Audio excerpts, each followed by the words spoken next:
Hi, everyone. Happy Monday. Okay, we will also keep you guys updated on when the pool needs to gather as well, as we see if we're on time or not. So good afternoon. As you all know, later today, the president will be delivering remarks on how his Build Back Better Act will lower prescription drug prices for millions of Americans. Ahead of these remarks, the president is currently meeting with some of the 1 in 4 Americans who take prescription drugs and struggle to afford them, and he'll talk about that in his remarks today. He will discuss their conversation and the plights of the people he's meeting with. The 3 people he's meeting with struggle to pay for insulin, even rationing doses. These stories are all too common. Nearly 30% of Americans who take prescription drugs have skipped a dose. The President's Build Back Better Act will provide relief to Americans struggling to pay for their prescription drugs, and for good reason. Americans pay the highest prices in the world for prescription drugs, often 2 to 3 times as much as citizens from other developed countries. That includes many medicines that were invented long ago and cost very little to make, such as insulin, which was invented a century ago and costs only a few dollars to make, but whose cost has skyrocketed in recent years, often to over $1,000. The President's Build Back Better Act will cap the cost of insulin to $35 a month, limit seniors' prescription drug expenses to $2,000 a year, empower Medicare to negotiate down prices for some of the most expensive drugs, penalize drug companies that raise the cost of medicines more than inflation, lower costs for seniors by ensuring they never pay more than $2,000 a year for drugs under Medicare Part D, and expand health care coverage to millions more Americans. He also isn't waiting to take action. He's already acted to bring down the cost of prescription drugs with an executive order that increases competition, which will lower prescription drug costs, directed the FDA to get less expensive generic drugs to consumers faster, and ordered the FDA to work with states and tribes to import drugs safely from Canada. This is expected to save Coloradans, for example, 60% of their drug expenses. So you hear the president talk more about that later this afternoon. Also, just wanted to provide a quick update on our booster program. To date, the United States has administered more than 47 million boosters. Just in the last week, we've seen strong demand for boosters, with close to 7 million Americans getting their booster in the past week. This is critical to ensuring Americans have the best protection against COVID-19 as we head into the winter. And as part of our comprehensive push on boosters, this week CMS will issue email booster reminders to the more than 14 million people that receive Medicare emails. It will also launch booster reminders at the beginning of calls to its 1-800 line, which receives more than 2 million calls per month. Amr, why don't you kick us off? Thank you. First, on the Olympics and the diplomatic boycott. Several reports the president has decided to move forward with the move. Is that correct, that he's come to this decision? The Biden administration will not send any diplomatic or official representation to the Beijing 2022 Winter Olympics and Paralympic Games, given the PRC's ongoing genocide and crimes against humanity in Xinjiang and other human rights abuses. The athletes on Team USA have our full support. We will be behind them 100% as we cheer them on from home. We will not be contributing to the fanfare of the Games. U.S. diplomatic or official representation would treat these games as business as usual in the face of the PRC's egregious human rights abuses and atrocities in Xinjiang, and we simply can't do that. As the president has told President Xi, standing up for human rights is in the DNA of Americans. We have a fundamental commitment to promoting human rights, and we feel strongly in our position, and we will continue to take actions to advance human rights in China and beyond. The Chinese Foreign Ministry has already suggested that there'll be countermeasures, firm countermeasures, I believe the term that they've used. Have they indicated to the administration yet what sort of action that they might take for this move? Well, I don't have anything to read out in terms of their intentions or what they would convey from officials from the PRC. But our view is that's not the right way to view or frame our relationship. Our view is that cooperation on transnational issues is not a favor to us.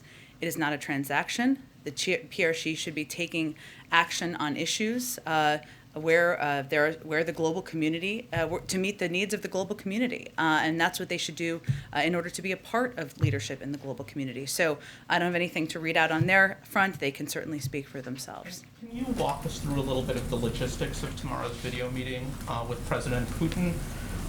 Just everything from who will be in the room on the U.S. side, how much time has been blocked out for the meeting, and how much do you expect to be focused on Ukraine versus Iran, cybersecurity, some of the other issues of tension or mutual interest in the relationship? Sure. Well, I'm certain we will put out a list of the delegation who will be attending. I can see if that's something that we can provide to all of you later this afternoon, and I can also check on the logistics of how much time is blocked out for the meeting. In terms of the focus of the meeting, as was announced when we announced it this weekend, is an opportunity for the president to underscore, of course, U.S. concerns with Russian military activities on the border with Ukraine and reaffirm the United States support for the sovereignty and territorial integrity of Ukraine. It's also an opportunity to discuss a range of topics in the U.S. and Russia relationship, including strategic stability, cyber, and regional issues. But you can certainly expect that our concerns about the military activities on the border will be a prominent part of the discussion. Go ahead. Thanks, Jen. Should Americans be prepared for the likelihood to see American forces on the ground in the region in the event that Russia does invade? I'm not going to get ahead of the president's conversations with his transatlantic partners, which is going to happen later this afternoon, and we'll provide you a list of who will be participating in that call as soon as those scheduling details are finalized. But I would say that our objective here, Cecilia, is conveying diplomatically that this is the moment for Russia to pull back their military buildup at the border, that diplomacy is the right path forward here, but that we are going to continue to coordinate closely with our partners, our transatlantic partners, on a range of economic sanctions and steps that couldn't be taken should President Putin decide to move forward. And how would the White House characterize relations with Russia heading into this call right now? I think our objective from the beginning of the president's time in office has not been to escalate the relationship, but has been to move to a more stable footing in the relationship. But certainly that means that we can raise concerns where we have them, specifically about areas like the military buildup we've seen on the border in Ukraine. Many of us lived through a similar playbook back in 2014. And the president is not going to hold back in conveying his concern and also conveying our conversations and our preparations should they be warranted. We don't know that President Putin has made a decision. We don't know that yet. But that's why this is an opportunity to have a conversation.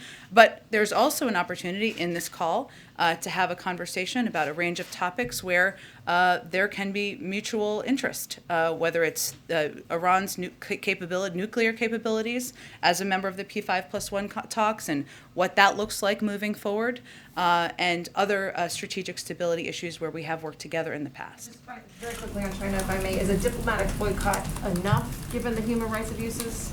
Well, let me first say, everybody can call it whatever they want to call it. I would just remind you that often when you use diplomatic boycott, that phrase, that brings people back to 1980, and we are not. The athletes will be participating. We will be rooting for the athletes from home.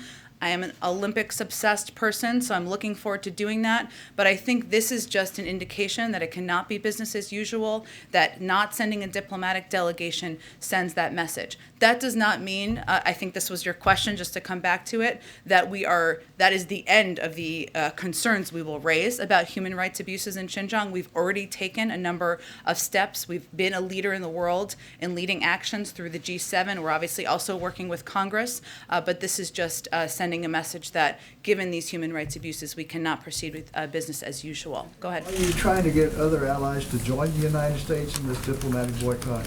Well, Steve, we have informed them of our decision, and obviously we will leave it to them to make their own decisions. Why not pull American athletes from the Olympics? I don't think that we felt it was the right step to penalize athletes who have been training, preparing for this moment, and we felt that we could send a clear message by not sending an official U.S. delegation. And on the Putin call, how specific will the president be with Putin on what the consequences will be if there's an invasion? I think the president will be clear, as we have conveyed publicly, that we have been preparing a range of economic sanctions or economic options that could have a detrimental impact on the Russian economy. In terms of what level of detail, I will leave the president the space to do that himself. Go ahead. On those potential sanctions, obviously European partners have different equities here, particularly on the energy side of things. Will these all be done in concert with transatlantic allies, or is there a possibility that the U.S. would operate some on a unilateral basis? It's a great question, Phil, and I think the president is going to have this conversation with a number of key partners this afternoon. Obviously, it's important to us to move in coordination and in lockstep with our transatlantic partners and allies, but I don't want to rule anything in or out before those conversations are had. On the domestic front, Senator Schumer sent a letter to his colleagues this morning making clear that his deadline of Christmas to finish Build Back Better still stands at this point in time, so that there's still a lot of work to do. Is that a deadline you guys subscribe to, would like to see, or could you see it going further than that? Well, as you noted in his dear colleague letter, very Washington term, Leader Schumer made clear today that he's moving full speed ahead, and that he outlined in very specific wonky Hill detail that I'm sure you of all people appreciate, Phil, all of the work happening behind the scenes. Obviously, we're engaged in that, but we certainly support Leader Schumer's effort and push to move this forward and get it done in the coming weeks. I guess what I'm asking is Christmas drop dead, or can this be something that moves past Christmas if the legislative realities make that the case? I certainly understand why you're asking. We have many conversations and briefings between now and Christmas. So we're just encouraged by Leader Schumer's effort to move this forward, all of the work happening behind the scenes among staffers, among members, to move this forward and get it done. Go ahead, Ashley. Thank you. Jen, on the Democracy Summit, can you explain why countries such as Hungary, which is an EU member, and Turkey, which is a NATO member, are not invited, while other countries like the Philippines and Pakistan, which has an especially egregious record on human rights, are included? Sure. Well, the Democracy Summit that will happen later this week is an opportunity to bring together U.S. officials, civil society leaders, and foreign leaders who represent a diverse array of experiences to talk about strengthening democracy, defending against authoritarianism, fighting corruption, and promoting respect for human rights.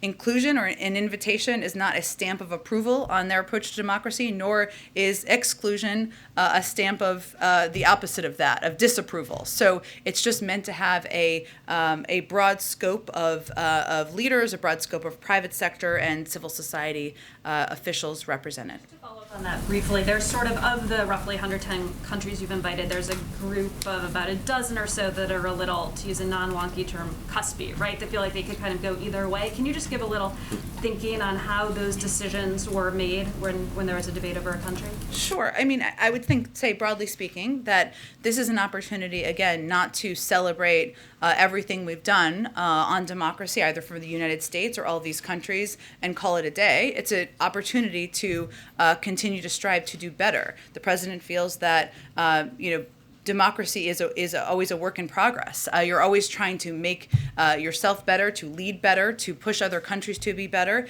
and this is an opportunity to do exactly that. So understand, of course, the interest in the invite list, but it's not meant to be, again, a stamp of approval or disapproval, just meant to have a diverse range of voices and faces and representatives at the discussion. Go ahead. Thank you, Jen.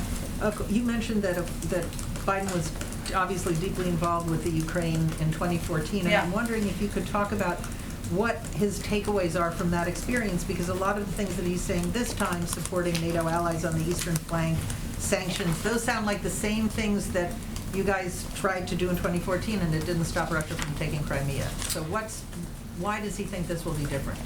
Well, I think first, our objective at this point, Mara, is of course to prevent them from moving forward and to convey on the front end that we have been working in lockstep and in coordination with Congress, with countries, our NATO partners, with transatlantic partners to prepare a range of steps that could be detrimental to their economy.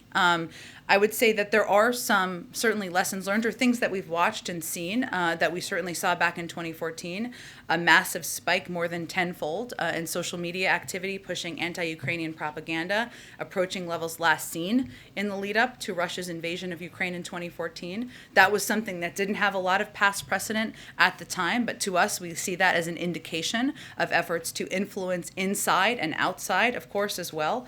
We've also seen evidence, as we've noted here, of Russia making plans for significant aggressive moves against Ukraine. So I would say our objective, or the president's objective, is to, on the front end, always lead with diplomacy, have those conversations. We're having them directly with Russian leaders. The Secretary of State obviously met with his counterpart last week, and we're having those at a range of levels. The president speaking with President Putin tomorrow. But in the meantime, to prepare a range of options should they decide to move forward. Why will your efforts this time be more successful than last time? Why do you think they will be? Well, we will see if they are. But our objective, first and foremost, is to prevent the move forward, the military progression that we saw happen in 2014. I have one quick question on testing. Last week, obviously, the president explained some ramp up in testing, but there's still a lot of countries like Germany and the UK and South Korea that basically have massive testing free of charge or for a nominal fee. Why can't that be done in the United States? Well, I would say first, we have 8 tests that have been approved by the FDA here. We see that as the gold standard. Whether or not all of those tests would meet that standard is a question for the scientists and medical experts, but I don't suspect they would. Our objective is to continue to increase accessibility and decrease costs. And if you look at what we've done over the course of time, we've quadrupled the size of our testing plan. We've cut the cost significantly over the past few months, and this effort to ensure insurers you're able to get your tests refunded means 150 million Americans will be able to get free tests. Complicated though. Why not just make them free and give them out and have them available everywhere? Should we just send one to every American? Maybe. Then what happens if every American has one test? How much does that cost, and then what happens after that? All I know is that other countries seem to be making them available in greater quantities for less money. Well, I think we share the same objective, which is to make them less expensive and more accessible, right? Every country is going to do that differently. And I was just noting that, again, our tests go through the FDA approval process. That's not the same process it doesn't work that way in every single country. But what we're working to do here is build on what we've done to date and continue to build out our testing capacity because, Mara, we absolutely recognize that this is a key component of fighting the virus. Go ahead. Thanks, Jen. On Russia first, you said that the goal is to prevent Putin from invading. So what is President Biden willing to threaten in this phone call will happen if Russia invades, just beyond more sanctions? Well, again, I think that it's not about threats. It's about conveying that the right path forward here is through diplomacy. In the meantime, on financial sanctions, we've consulted significantly with our allies and believe we have a path forward that would impose significant and severe harm on the Russian economy. You can call that a threat, you can call that a fact, you can call that preparation, whatever you want to call it. But that is something we've talked about publicly, and certainly the president would convey that as well. Is President Biden prepared to warn that there's the possibility of U.S. military involvement if Russia invades Ukraine? Again, I'm not going to get ahead of the president's conversation, but that is not our first objective. I would note that in the past, if you look back at 2014, that one of the outcomes here, if they were to decide to move forward, is that the other countries in the eastern flank, in many of them NATO partners, will be looking for reassurance from the United States. That's something that was a follow-up to 2014. I'm not sure that is what Russia wants to see, but that would be a natural consequence if they were to move forward as well. And then on China, did the White House consider going a step further and barring U.S. athletes from participating in the Games? I'm not going to get into additional considerations. All I can convey to you is where we landed and the decision that was made and why. And why did you make that particular decision? Why not Why not go further and bar U.S. athletes from the Games? Because not sending a U.S. delegation sends a clear message that we cannot conduct ourselves with business as usual, that we are not in a state where business as usual is appropriate at a time where there are human rights abuses that we have been outspoken about, that we have taken actions on, and we feel this sends a clear message. At the same time, we believe U.S. athletes, people who have been training, giving up a lot of blood, sweat, and tears, preparing for these Olympics, should be able to go and compete, and we look forward to cheering for them from home. Go ahead. Go ahead. Thank you, Jen.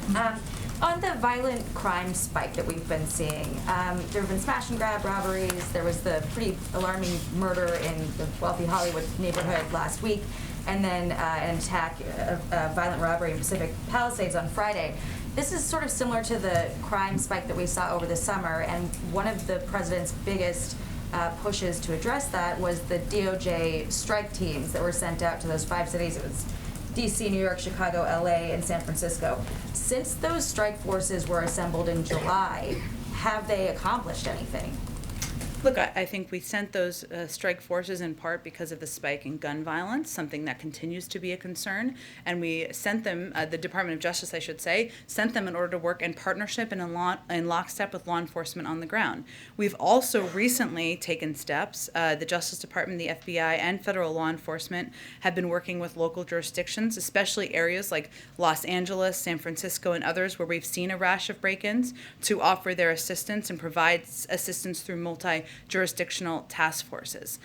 We know that we've seen over the course of time, while we'll let other people determine what the cause and effect is, we know we've seen an increase in crime over the course of the pandemic. We've seen that timeline. What the president's been focused on doing is working to ensure there's funding to support local cops, to support local jurisdictions, to ensure that a law enforcement at a federal level is a partner, both in the short and long term, to address either these spikes in crimes or gun violence, which is an ongoing concern, and to ensure there's adequate funding in the budget. So that's what we are working to do. The Department of Justice, I'm sure, can provide you an update on the strike forces. Are you talking about the funding in the Build Back Better plan then? The funding in the president's proposed budget, which is an increase significantly over what former President Trump proposed. So are you saying that passing the spending plan would address crime then, in that way? Well, I'm saying that passing the president's budget, which is something obviously we want to get to next year, since we could only get to a short-term CR, has significant increase in funding to support police departments, support the fighting of crime, and a significant increase from former President Trump, and something President supports. And then is there any concern that not having an ATF nominee while all this is going on is somehow leaving vulnerability or a gap in leadership? Well, I think our collective view here is that the blocking of a fully qualified, experienced former ATF agent from serving in that role certainly is something Republicans didn't have to take the step to do, but here we are. So we have to nominate a new person, and when the president finds the right person, I'm sure he'll be prepared to do that. But again, we could have had a nominee, somebody who was qualified, ready and prepared to serve in that role, confirmed and working. And real quick, I just want to ask about the Washington Post article. There's another article that's come out after a string of articles detailing dysfunction in the vice president's office. And then the director of operations put out a tweet today talking about how much he loved his job. There was a similar sort of social media push this summer following some negative headlines about ongoings in the vice president's office. Did anybody ask the deputy director to put out a positive tweet today, or was that all him? I'm not aware of any asks for a positive tweet or a specific tweet. I would point you to the Vice President's office, but I work with a number of people in the Vice President's office who certainly are looking forward to continuing their jobs. Go ahead. Jen, did President Biden give President Xi any kind of a heads up about his intention and decision-making with this diplomatic boycott? When they spoke a few weeks ago? Yes. The Olympics were not a topic of discussion during that call. Will there be any conversations between the two governments explaining the decision making? Certainly lower level than President Biden. They were made aware of the decision. And on the call tomorrow with President Putin, the president says he expects it will be a long one. Of course, tensions with Ukraine will be a major topic of discussion, but not the only one. How much time do you anticipate will be devoted to that versus the follow-ups from the Geneva summit on strategic stability and cybersecurity? Well, we certainly expect Ukraine to be a major topic of discussion during the conversation, but there are other topics that we also expect to receive some attention. So, and I understand the desire for an understanding of the breakdown. I expect we'll have a better breakdown once the call actually happens that we can provide to all of you tomorrow. And finally, just on COVID, Dr. Fauci said yesterday the Africa travel bans are being evaluated on a daily basis, that it's possible the policy could end at any time. So what would the White House need to see happen in order to lift those bans? It wouldn't be it would be a recommendation from Dr. Fauci and the health and medical experts that we should pull back those travel restrictions, and that's something that's being evaluated and discussed on a daily basis. Back on Ukraine, just to distill it down to a couple important terms of art. Does the president view the current territorial integrity of Ukraine and the vital national security interests of the United States? I would say, of course, we view the territorial integrity of Ukraine as a vital interest, global interest for the global community. And it is of our interest to ensure there's stability across Europe. But I'm not going to give further definition to it. So, but if the answer is yes, it means one thing. If the answer is no, it means... Well, I think you're asking this and sort of you want a yes or no answer, and I would say foreign policy is a little more nuanced than that. So keep going. What's your next question? Next question has to do with the return of the Migrant Protection Protocol, Yep. the Maine and Mexico program. Immigrant rights advocates say that the idea that the United States government is going to be able to facilitate lawyers for migrants who want them is an empty promise. What can you say to assure those people that, in fact, you'll live by that commitment? Well, I would say first to all of these people that it is not our preference to be re-implementing and reinstituting the Migrant Protection Program protocol. We are doing that because of court order and legal requirement to do so, and that we have put in place a number of changes to make from the Department of Homeland Security to improve some humanitarian components. But we still feel that the program is inefficient, inhumane, and we are not.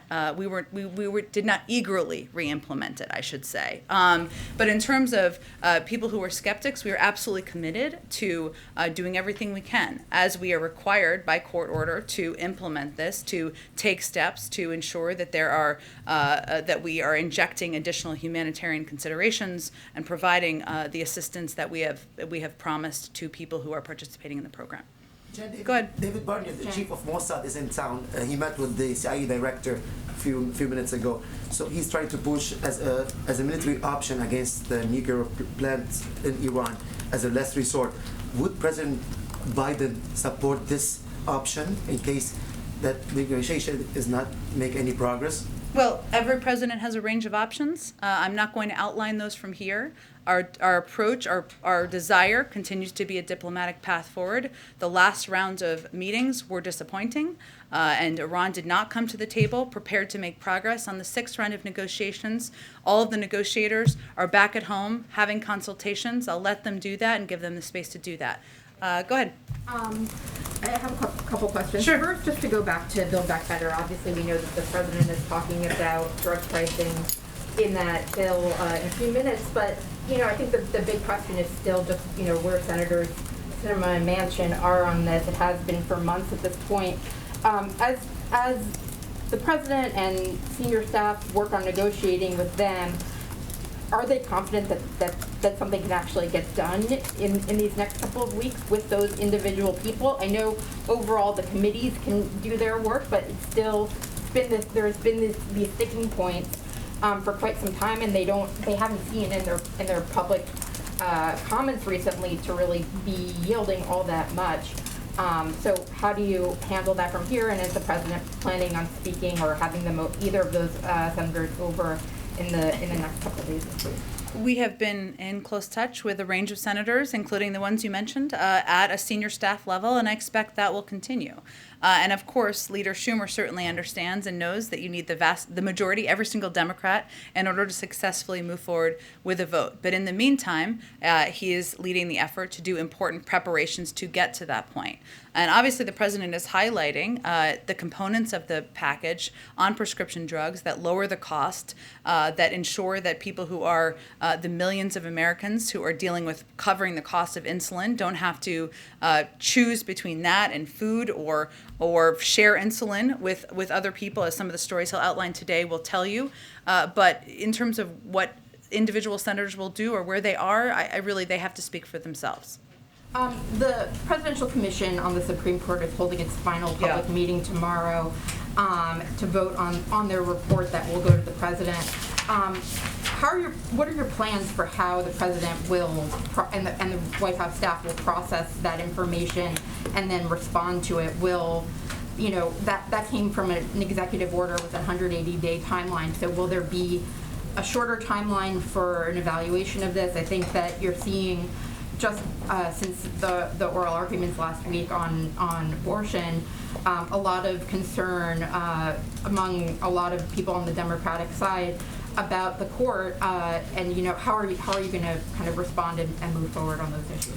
Well, so as you noted, later this afternoon, it will be posted, and then there'll be a meeting, and they will, tomorrow, I believe, and that will be the next step in the process. The president will then get the report, and will have time to review the report, but I don't have a timeline for how long it will take him to review the report. I would remind you all, it's not a recommendations that he either accepts or denies. He asked this diverse group of experts from a range, from across the political spectrum, from across the viewpoint spectrum, to look at and assess a range of issues that have long been discussed and debated by court experts, whether it is how cases are taken up, or the length of individual justices serving, or court expansion, and to assess and provide a review of that, not to make, again, here are the 5 recommendations, accept them or deny them. So that's the next step. It will be posted. You all will see it. And then in terms of when,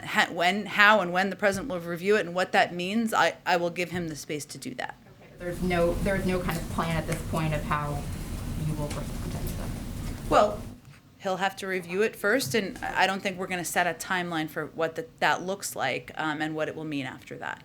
Go ahead. Thanks, Jen. The Biden administration today put out a big report about addressing corruption. I want to ask you 2 quick and hopefully pretty easy questions about that. Shortly after President Biden's virtual meeting with the Chinese president, the first son's attorney said that he has finally divested from a Chinese investment fund controlled by state-owned entities. I was hoping you could commit to basic transparency about that transaction, including the name of the buyer, the dollar amount, and the timing. And the second question is, my colleague Miranda Devine has a new book out called The Laptop from Hell, and I was hoping that you could confirm that the laptop is indeed authentic and not Russian disinformation, as you seemed to suggest on Twitter last year. Well, on the first, the president's son is not an employee of the federal government, so I'd point you to his representatives. And as it relates to the book, I have neither had the time nor interest in exploring or reading the book. Go ahead, Tina. The first son's attorney Go ahead, didn't Tina. give any I think I answered your question. Go ahead. You can go to the representative of the person who's not an employee of the federal government. Go ahead, Tina. I think we have to move on. Go ahead. Is there anything the White House is doing to help parts of the U.S. where we're seeing hospitals that are overwhelmed again with the Delta variant, like parts of Massachusetts and New York? Is there any help that can be sent out to help them?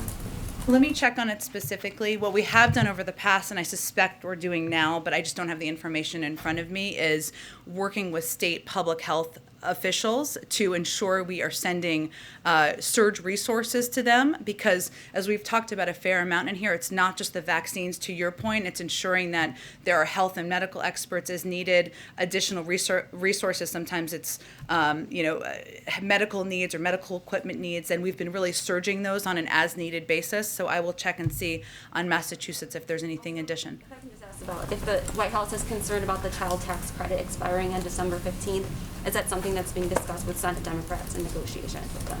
Absolutely, we're concerned, as should millions of Americans be. And that is an area that is a part of the president's Build Back Better agenda, and why he and we are so eager to get it done. Go ahead.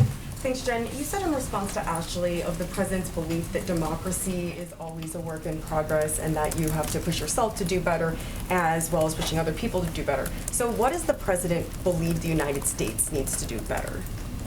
Well, I think first, when the president took office, one of his key objectives is restoring trust and faith in not just government, but in institutions, and doing that in a range of ways. That means not only respecting and valuing the freedom of press and media here and around the world, it also means ensuring we are speaking out against human rights and ensuring we are taking steps to address corruption around the world. We just put out a major report on corruption today, too, in advance of the Democracy Summit. So what I was getting at, I think, is, and I think why you were asking, is that it is not, we are continuing to work hard do better, ensure we are protecting our own democracy here at home. And I think it is unquestionable that as people around the world, countries around the world, looked at the events of January 6th, looked at what happened here in the United States, it was clear that when the president came into office, this was going to be front and center in his agenda, and it has been.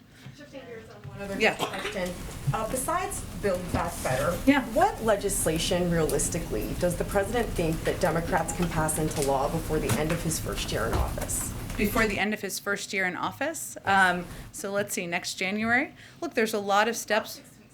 It is 6 weeks away. Look, I'm not going to get into the legislative calendar. I leave that to Leader Schumer to take steps on. And I'm not going to give a timeline on it, but the president obviously wants to get his Build Back Better agenda done as soon as possible. He wants to make voting rights a reality. He wants to get police reform done. He wants to ensure that the CHIPS Act passes through and we can ensure that we are taking additional steps in a bipartisan manner to address the supply chain crisis. He wants to get his nominees through. So there's a lot that he would like to see happen in short order, and we're going to continue to work with leaders to do that. Go ahead. James, are you going to do a readout later of these leader calls? Oh, after the call this afternoon? Yes, I expect we will. And then lastly, did you have a reaction to the court in Burma finding Aung San Suu Kyi guilty of charges of incitement? Yes, I believe that we put out a statement or the State Department put out a statement, but let me reiterate some of these key points, Steve. The Burmese military regime's unjust conviction of Aung San Suu Kyi and the repression of other democratically elected officials are yet further affronts to democracy and justice in Burma. The regime's continued disregard for the rule of law and its widespread use of violence against the Burmese people underscore the urgency of restoring Burma's path to democracy. We urge the regime to release Aung San Suu Kyi and all those unjustly detained, including other democratically elected officials. Go ahead, Karen. Jen, is the president going to attend Bob Dole's funeral this week? And if he does, will he be giving a eulogy for his friend? Sure, I certainly understand the question. I'm just going to leave it to them to finalize and announce any details of the funeral for former Senator Dole. As you saw in the president's comments yesterday, obviously he's somebody he considered a friend, somebody he respected, somebody even when he disagreed, he felt was a lion of a leader in his time in public office. And on Russia, one quick one. Yeah. The Russians are urging people to not have high expectations going into this call Yeah. tomorrow between the presidents. Is that the White House message too? I think it is. I mean, our objective here is that this is an opportunity. We had been talking about having a conversation about a range of issues. The president believes in leader-to-leader diplomacy, and this is an opportunity to convey very clearly and directly where we have serious concerns, including as it relates to Russia's military activity on the border with Ukraine, and to reaffirm our own support for the sovereignty and territorial integrity of Ukraine. It is certainly up to President Putin to make the decisions about what steps he is or is not going to take. April, why don't we do you as the last one? Thank you. Back on MPP really fast. Sure. Haiti is included in that. What is the update on the investigation that Mayorkas was having on that? Sure. I know that the Department of Homeland Security has put out comments on that. I don't have anything new to update you on in terms of the status. And when it comes to COVID, advocacy groups are very upset that many of those who are coming into this nation are not being vaccinated. They say it's a ripple effect. As you talk about getting vaccinated and boosters, what do you say to that? I would say first that for MPP, for individuals who are in Mexico and are coming in for court hearings, they would be offered a vaccine. And also, we are still implementing Title 42 because we are still in the middle of a global pandemic, which means that for people who are trying to irregularly enter the country, that would still be applicable. Thank you, everyone. We'll do it again tomorrow, everyone. We got to wrap it up. Thanks, everyone. Democrats